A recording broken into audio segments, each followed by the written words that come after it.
তাওরাত শরীফ মুসা ইসলামের উপর অবতীর্ণ হয়, ইনজিল শরীফ ঈসা ইসলামের উপরে, তাওরাত আপনার জাবুর শরীফ হযরত দাউদ আলাইহিস সালামের উপরে, আর পবিত্র কোরআনুল কারীম আমাদের নবীর উপরে। তো এই জন্য বললাম যে অন্যান্য তিনটি কিতাবের জ্ঞান একত্রিত করে যত হবে না, তার চাইতে হাজার হাজার হাজার হাজার গুণ বেশি আল্লাহ পাক কোরআনুল কারীমের মধ্যে ইলম দিয়েছেন। এই জন্য যুবক ভাইরা আমার, তাহলে কোরআনুল কারীমের মধ্যে একটা মাধুর্য রয়েছে। কোরআন তেলাওয়াত করলে একটা আলাদা শান্তি পাওয়া যায়। কোরআন তেলাওয়াত করলে মনের মধ্যে একটা শান্তি লাভ হয়, ব্রেনের শক্তিটা তুখার হয়ে যায়। যত ভাইরাস থাকে কোরআন তেলাওয়াতের মাধ্যমে আমার আল্লাহ পাক ব্রেনটাকে ফ্রেশ করে দেন। জোরে বল সুবহানাল্লাহ। সায়েন্স বলে যে ব্যক্তি কোরআন নিয়মিত তেলাওয়াত করবে ওই তার ব্রেন কমতি হবে না, তার দিন দিন ব্রেন তুখার হয়। এই জন্য দেখবেন হিফজখানার বাচ্চারা বেশি চালাক হয়। এরাতে এত চালাক যা বলা যায়, হিফজখানার বাচ্চা এমন দারুণ চালাক হয়, আপনাকে বিক্রি করে দিবে, আপনি বুঝতে পারবেন একদম অনেক। এই চালাকিটা ওরা যদি পড়াশোনা লাগায় তাহলে ভালো, কিন্তু এই চালাকিটার মাধ্যমে মাঝে মাঝে ওরা ফাজলা মতো লাগায়, ঠিক না? এই জন্য যুবক ভাইয়েরা আমার, কোরআনুল কারীম তেলাওয়াত করা দরকার আছে। কেন? আল্লাহ পাক আমাদের জন্য সংবিধান করেছেন, আমাদের জন্য গাইডলাইন করেছেন পবিত্র কালামুল্লাহ শরীফ। এই কোরআনুল কারীম যারা বুঝবে, যারা পড়বে, যারা এর উপরে আমল করবে, আমার নবী বলেন ওই ব্যক্তি আল্লাহ পাক মহান রব্বুল আলামিন তার জন্য জান্নাত দিয়ে দিবে। কোরআনের ইলম যার কাছে থাকবে ওর দাম এমনি বেড়ে যাবে।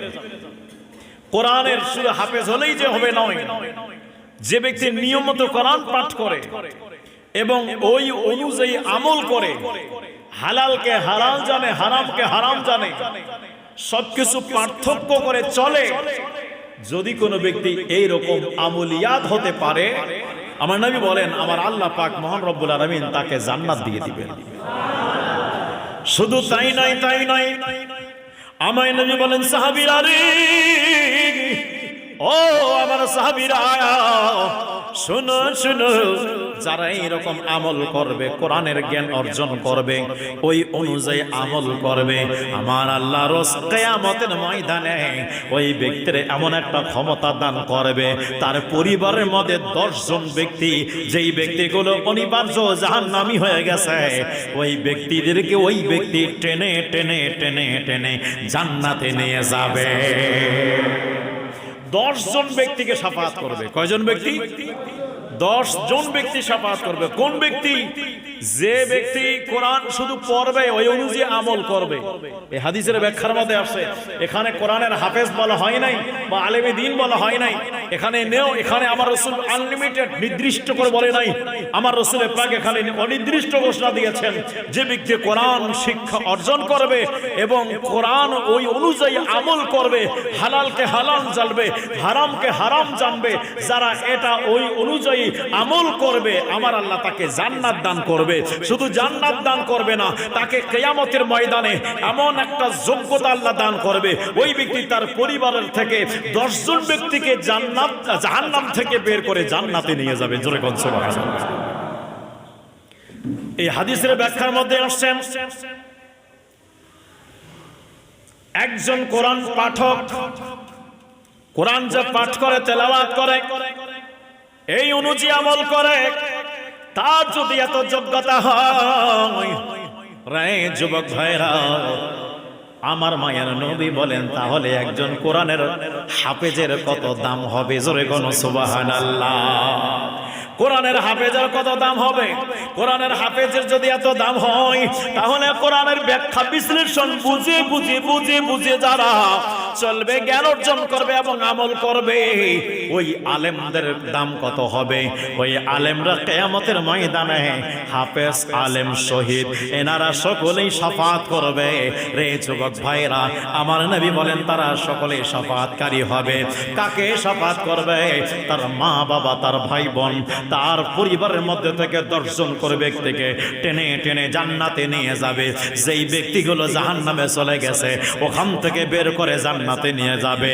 এই জন্য রে যুবক, ও মুরব্বী বাবারা, সকলকে চেষ্টা করা দরকার, যদি সন্তান থাকে সন্তানকে কোরআনের ইলম দান করেন, কোরআন শিক্ষা করার জন্য ব্যবস্থা করে দেন, হাফেজ বানানোর জন্য মাদ্রাসায় ভর্তি করেন।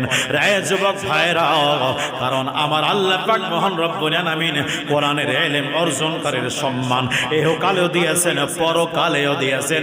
জোরে বলেন না সুবহানাল্লাহ। আছে কি না?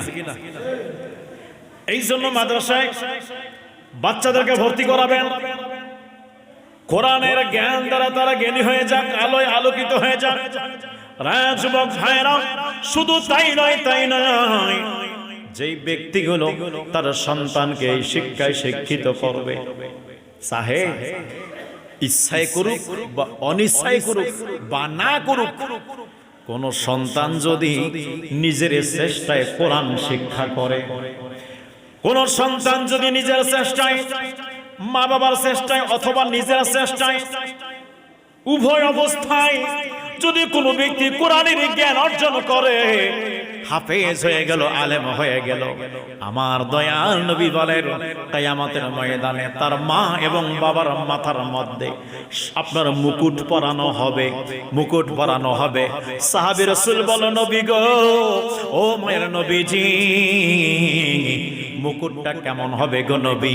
আমার নবী বলেন, ওই মুকুটের মধ্যে এক একটা পাথর থাকবে, ওই পাথরের আলো সূর্যের আলোর চেয়ে বেশি হয়ে যাবে।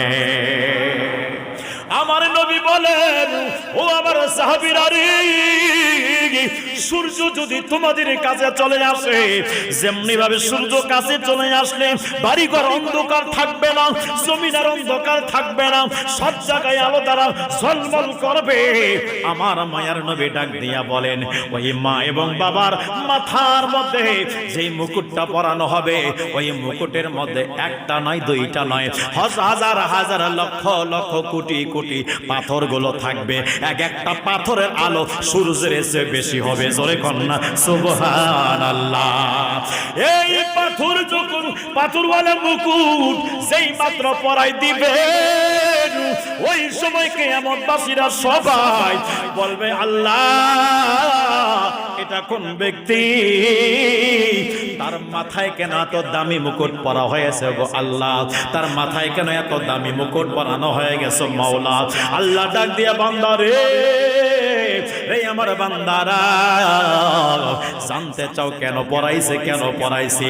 এই জন্য পড়াইছি, তার সন্তান কোরআনের হাফেজ হয়েছে, আলেমে দ্বীন হয়ে গেছে, ওই অনুযায়ী আমল করেছে। আমি আল্লাহ পাক খুশি হয়ে তার মা বাবাকে এই কিয়ামতের ময়দানে সম্মানিত করেছি। এই জন্য রে বন্ধু রে, যুবক ভাইরা, এরকম কোন হাদিস নাই, এরকম কোন রওয়ায়াত নাই, এরকম কোন কিতাবের মধ্যে আসে নাই ছেলেকে ডাক্তার বানালে এই নিয়ামত পাওয়া যাবে, ছেলেকে ইঞ্জিনিয়ার বানাইলে এই নিয়ামত পাওয়া যাবে, ছেলেকে প্রফেসর বানাইলে এই নিয়ামত পাওয়া যাবে না। না, এই নিয়ামতটা একমাত্র ইসলামিক জ্ঞান যারা অর্জন করবে, যারা কোরআনের ইলম অর্জন করবে, যারা হাদিসের ইলম অর্জন করবে, যারা হাফেজ হবে, যারা আলেম হবে, এই হাফেজ সন্তানদের মা বাবাকে আমার আল্লাহ কিয়ামতের ময়দানে সম্মানিত করবে।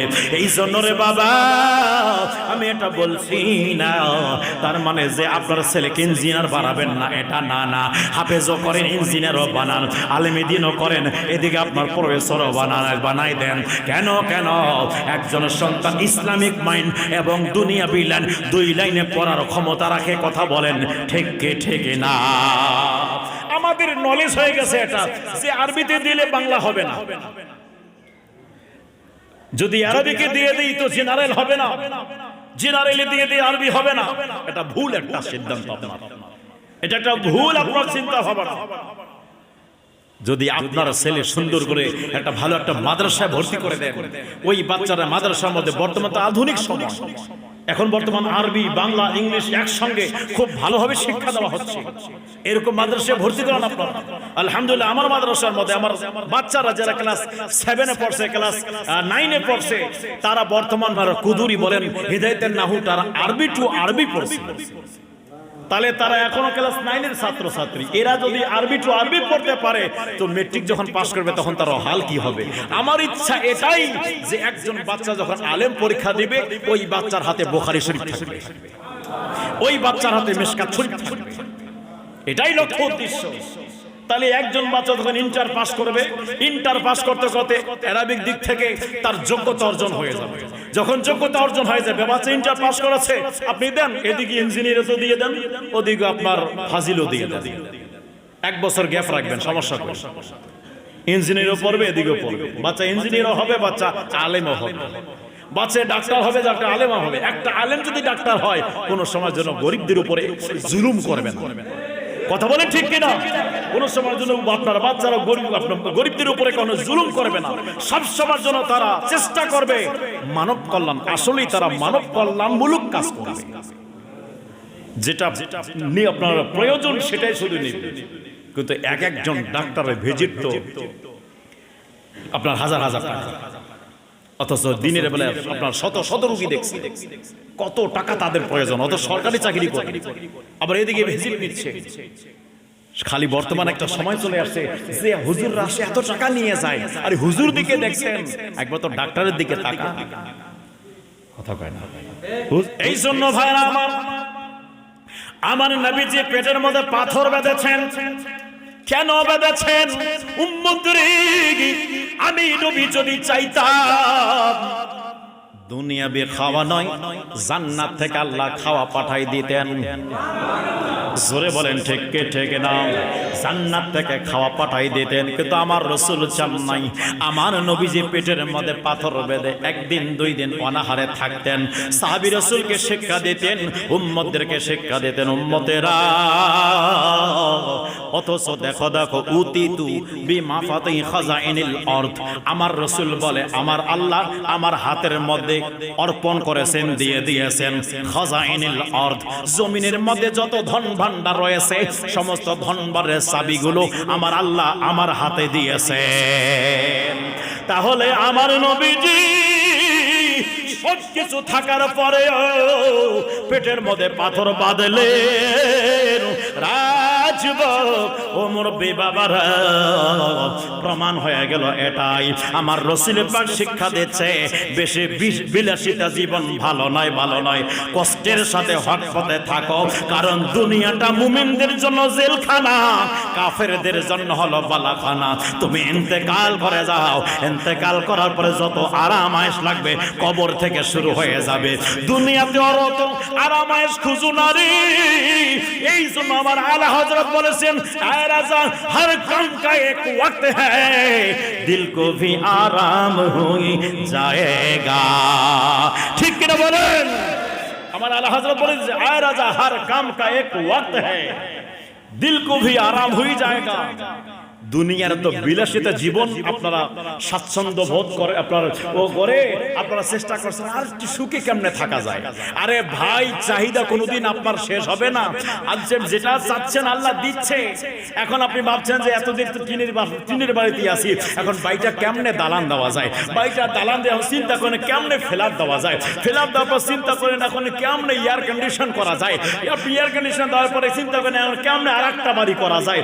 এইরকম করে যে আছে আপনার, এরকম করে মানুষের চাহিদা দিন দিন বাড়তেই থাকবে। আল্লাহ বলে, বান্দারে তুমি দুনিয়াতে যাহা কিছু করবা, যাহা কিছু সঞ্চয় করবা, যাহা কিছু ভক্ষণ করবা, যাহা কিছু ব্যবহার করবা, যাররা যাররা পরিমাণ হিসাব আমি রবের কাছে তোমাকে দিতে হবে।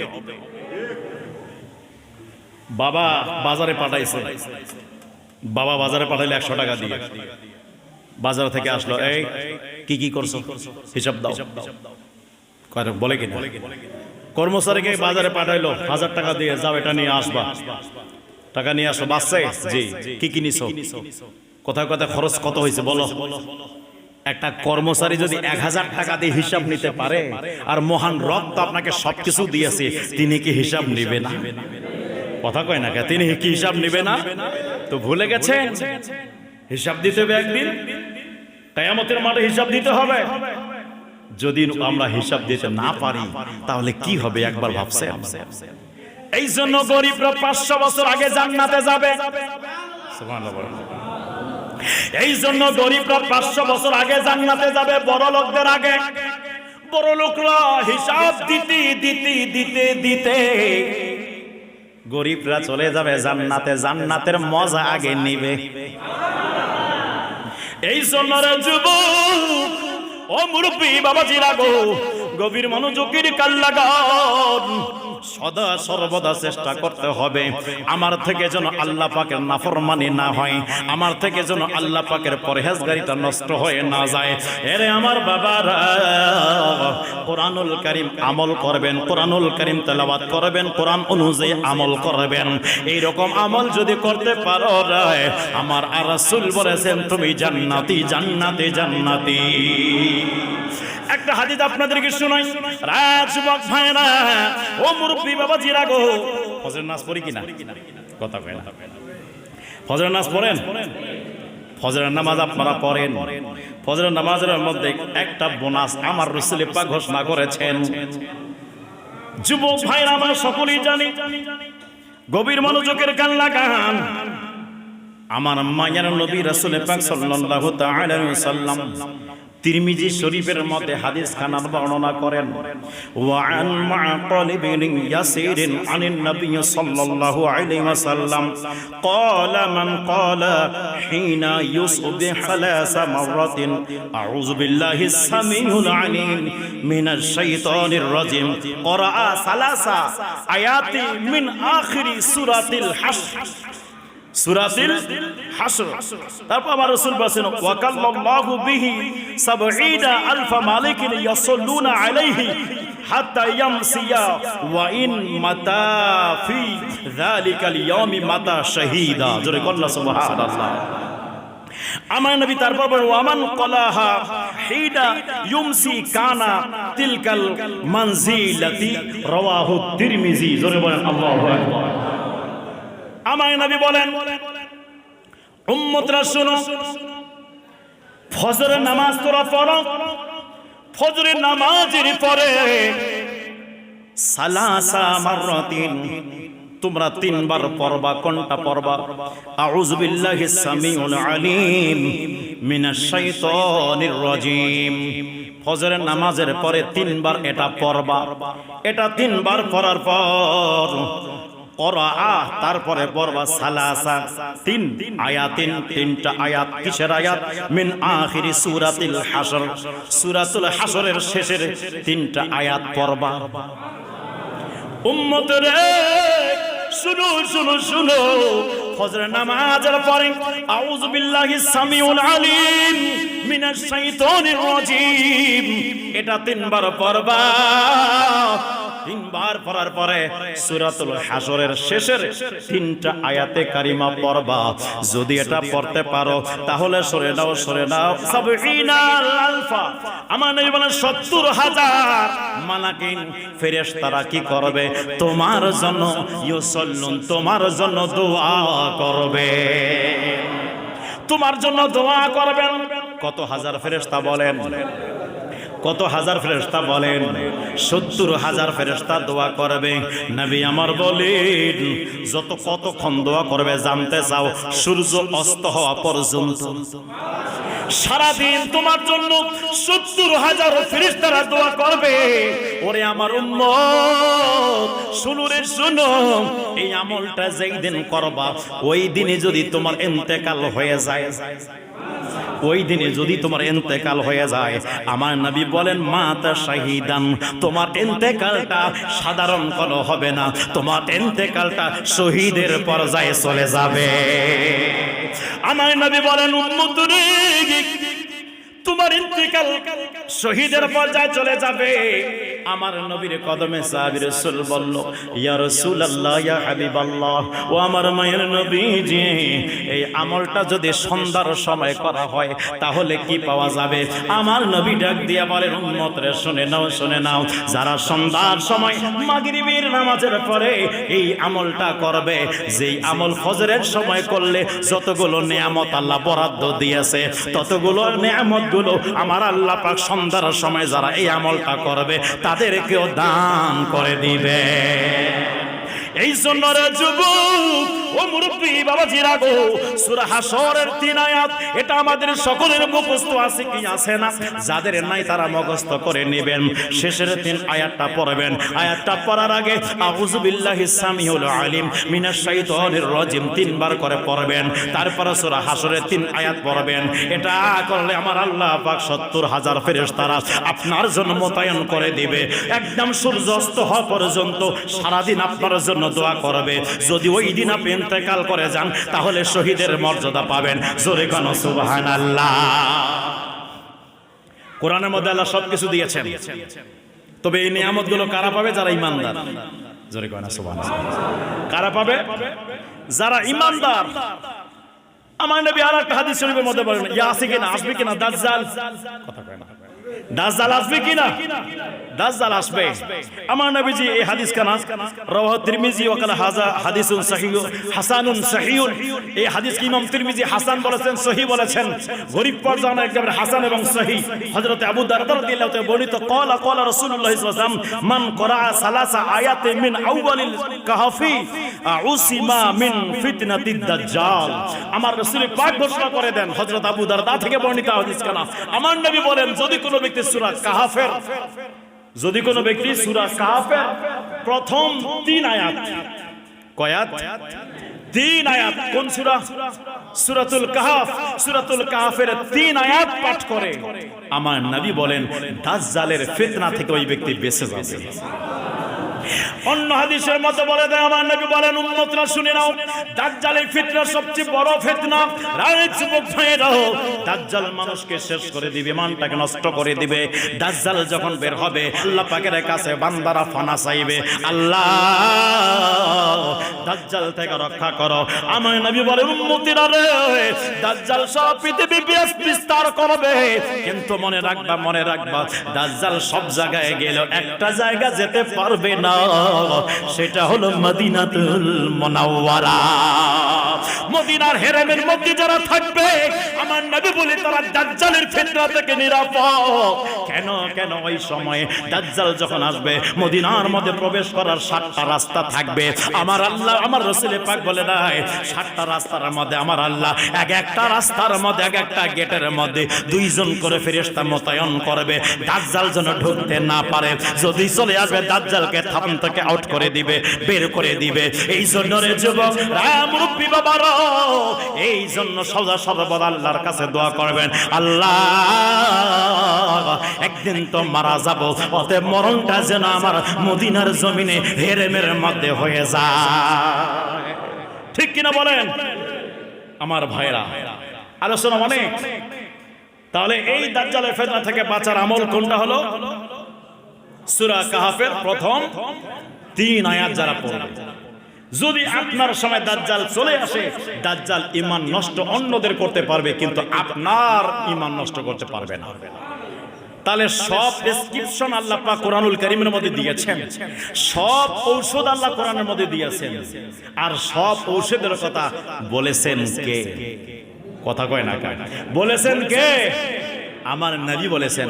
আমার নবী এত কিছু খবর দেওয়ার পরেও এক শ্রেণীর ভণ্ড মার্কা আলেম তারা বলে দেয় নবী নাকি জানে না। জোরে কোন নাউজুবিল্লাহ। এই রে আফসোস, আফসোস করি তাদের জন্য। আল্লাহ ছিলাম নবীর জন্য, জান্নাত 8টা এটা শুনলাম নবীজির কাছে, জাহান্নাম 7টা এটা শুনলাম নবীজির কাছে, হাউজে কাউসার আছে এটা শুনলাম নবীজির কাছে, পুলসিরাতের পুল 50,000 বছরের রাস্তা বরাবর হবে এই সংবাদটা শুনলাম নবীজির কাছে, কবরের আযাব হয় এটা শুনলাম নবীজির কাছে।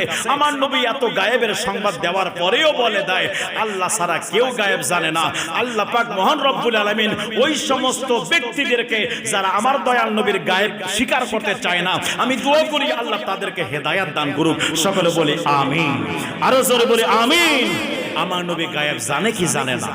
একটু জোরে বলেন, জানে কি জানে না? জানিয়েছেন কে? জানিয়েছেন মহান রব, জানিয়েছেন। আমি আল্লাহ সব আপনাকে জানিয়ে দিয়েছি। তো রব যখন জানিয়েছে, আপনাকে আমাকে মানতে হবে। আমার আল্লাহ আমাদের ঈমানটাকে হেফাজত করুক, দাজ্জালের ফিতনা থেকে বাঁচাক এবং মুনাফিকদের বাতিল ফিরকাদের ফিতনা থেকে আমাদেরকে বাঁচাক। আমাদের ঈমান, আমল, আখলাক, চরিত্র আমাদের ভালো করে দিক। নবীজির আদর্শ নকল করার তৌফিক দান করুন। আমিন। আসসালামু আলাইকুম ওয়া রাহমাতুল্লাহি ওয়া বারাকাতুহু।